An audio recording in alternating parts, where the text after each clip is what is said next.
Okay, Lynn, as you know, and certainly as your last answer reflects, although you have called for Obama's removal from office and have called for the invocation of the 25th Amendment, Vice President Biden is reluctant to take such action. And one of the things that we believe is necessary is essentially to provide Biden with a list of particulars that he can march into the Oval Office with and say to President Obama, look, if you have any hope of saving your presidency and of saving the nation, this is what you must do. Lynn, I know you will see this as compromise, but we don't. It's a necessary step if, in fact, there is any hope of moving to do something as serious as invoking the 25th Amendment. What would you suggest be put on such a list of particulars? I am not opposed to doing that, but it has to be done with a certain higher goal in mind. Yes, you know, when you're going in to pluck the chicken, so to speak, you have to have an end result in mind. Why are you plucking the feathers from this chicken? Perhaps because you intend to cook it, which would be a good idea.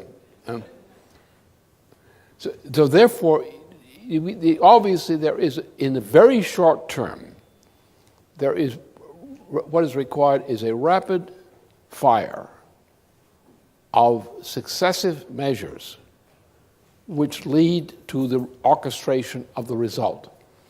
One has to think like a master dramatist. And what you need is to approach this with the mind of a master dramatist. You have a tragedy before you, and the tragedy is going to end with the subject of the tragedy being carried out off stage. He's off the stage, will be off the stage.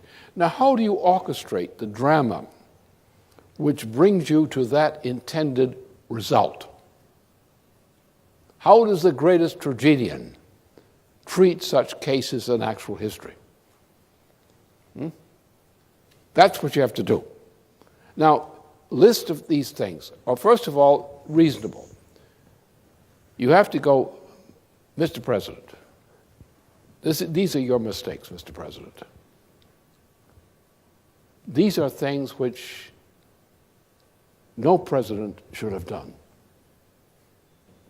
These are things that any president should have done. And so forth. You would take, for example, health care.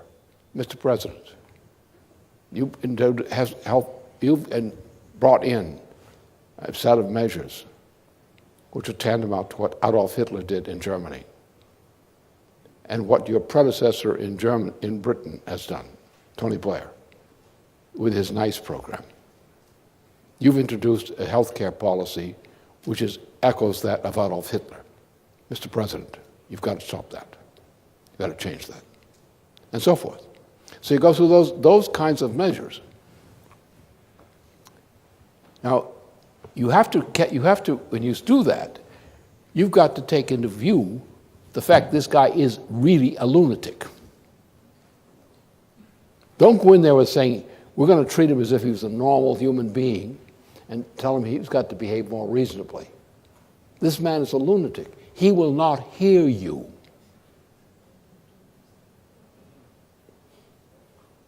This lunatic will not hear you.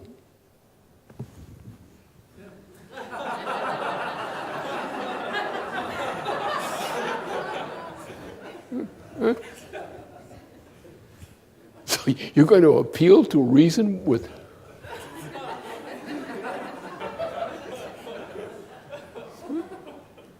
What kind of a fantasy life are you living in if you think that's going to work? Now, what you're going to do, you're going to act not to persuade him. You're going to act to persuade people that they have to do something about him. So what you say to him is irrelevant, as insofar as it's addressed to him, because you've got to think about addressing the people who will hear what you propose.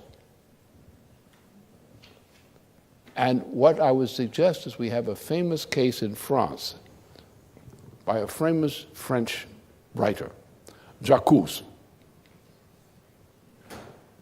I accuse you, I accuse you, I accuse you, I accuse you. Now that was never implemented officially, but the impact of that being written had an effect upon the history of France, which was good. It was not sufficient, but it was good at the time. And that's what we're dealing with. You have to list the errors he's made. It's a bill, it should be a bill of indictment, not a proposal for a compromise. You cannot get a compromise with a guy. Why try for it? You don't want to compromise with this guy. You want to answer the question that the citizens out there are going to ask. You don't address this president, you address those citizens. What's your problem? You've got citizens out there who are frightened, who are confused, who are going to make excuses for this president. You're going to strip them of the ability to defend him in their own conscience. You're going to appeal to the conscience of the citizen, the crimes this guy has committed. You want to present it to him, a list? Good. Excellent. But who's going to hear it? You trying to talk to this president? You want to talk to the chicken about the price of eggs? No, you're dealing with a political process. What you have to do, you're showing leadership of the type that's relevant. And I believe that the kind of people I'm talking about will understand that, what leadership is. You're capturing the imagination of the American people, including leading circles in and around government. You know you've got a bunch of cowards out there among our leading members of Congress, even the lame duck group and others. They're cowards. They've proven to me to great satisfaction that they have achieved the acme of cowardice, political cowardice, in their recent period in office. I know they're cowards. They may not be cowards in every respect. They're willing to cook the chicken or something like that. They're not cowards in that matter. But what you're trying to do is mobilize the political forces and with a resonance with the citizens out there who are going to be looking at you for everything you say, really, sooner or later. And you're presenting a case. In other words, you're not walking around gossiping about the president, the lunatic, the nutcase. You're not gossiping about it. You're not being mean. You're not starting a gossip action against him. You're challenging him to his snout. You tell him, Mr. President, you, Jacques, I accuse you. I accuse you. I accuse you. The American people accuse you. We accuse you. And you say it in such a way, point by point, to reach the ears of whom? To reach the ears of leading political figures who have a conscience, that you have laid out the evidence which convicts him. You're presenting a conviction. You're making a judgment and you're presenting a conviction, a statement of conviction on that judgment.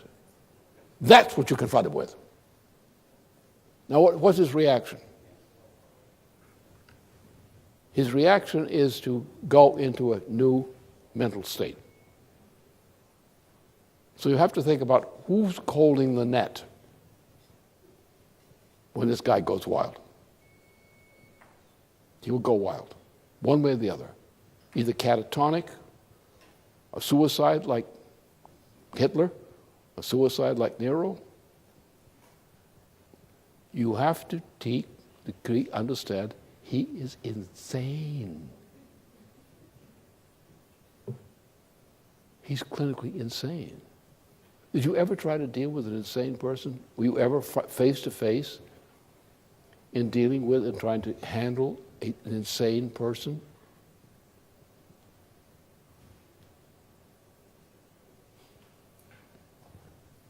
Any contrary assumption, any assumption that he's not an insane person, is a terrible mistake.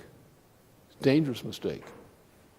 Your job is to convince the people around him in official position and the citizens that he has to be thrown out. That will get him out. But you have to go in there and do that. Maybe you want to do it over the other side of the fence, but you have to do it.